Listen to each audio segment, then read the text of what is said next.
Hi, I'm Jacinta and this is Coast Community News 5 at 5, May 28th. This will be my last show as I'm heading to Thredbo to do the snow report, so look out for that in coming weeks. But coming up this week, asset sales closes and public inquiry opens. The Central Coast's air show went off with a bang. It's whale spotting season.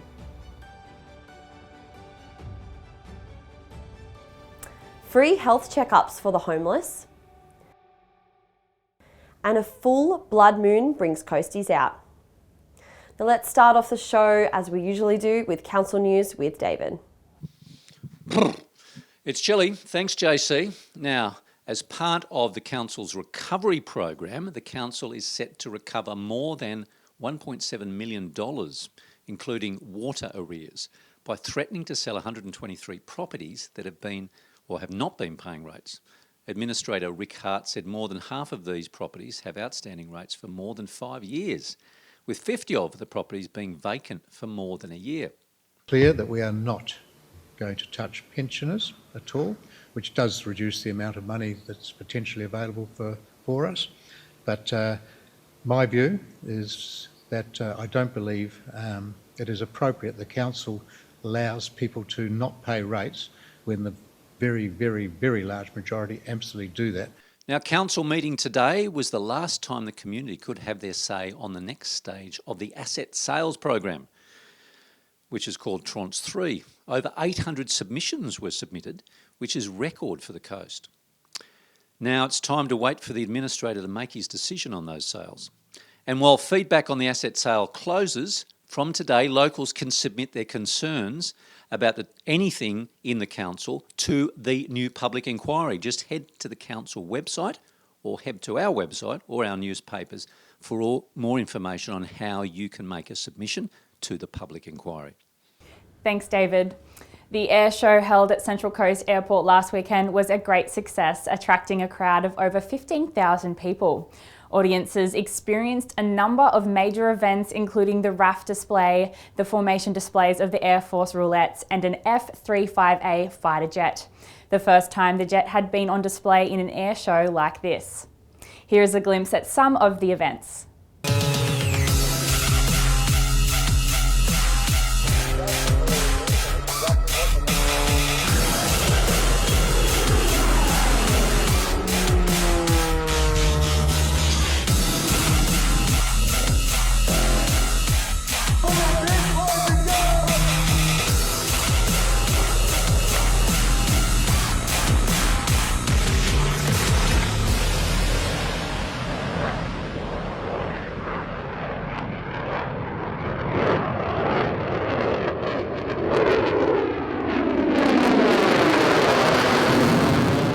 And it's whale spotting season here on the east coast of Australia, and coasties are invited to dust off those binoculars, get outside and watch the yearly humpback whale migration.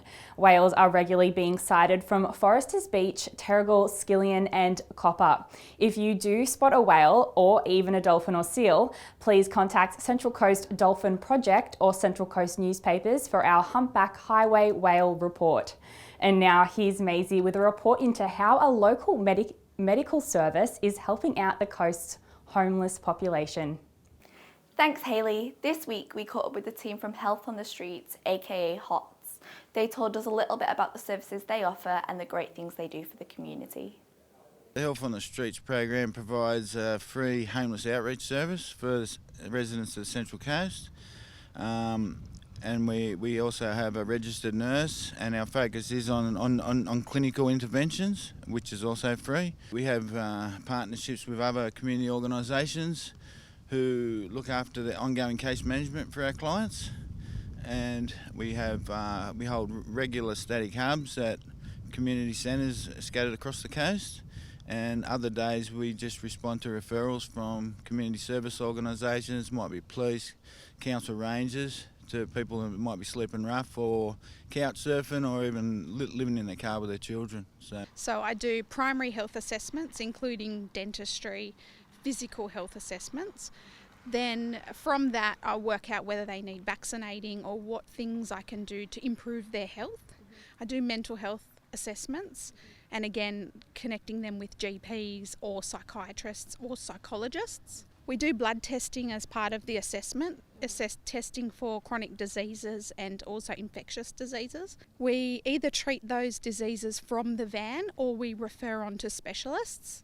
And in state government news, the New South Wales government has announced it will spend $3.6 million on line markings, crash barrier upgrades, electronic signage, reflective pavement markings and curve and advisory speed signs.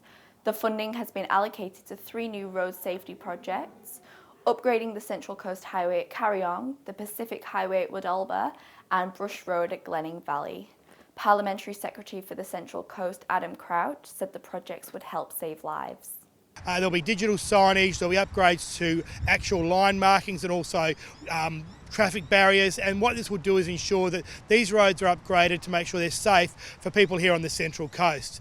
One of the things that is obviously concerning is that regional traffic disproportionately makes up the accidents here in New South Wales, so it's important that this multi-million dollar road upgrades happen here on the Central Coast. But one concerned resident questioned the project, saying that the money could be allocated to more pressing issues on the coast. Traffic on the Central Coast is getting worse and worse. Why can't that money be put to building an overpass at Point Clare or helping alleviate traffic congestion around the coast?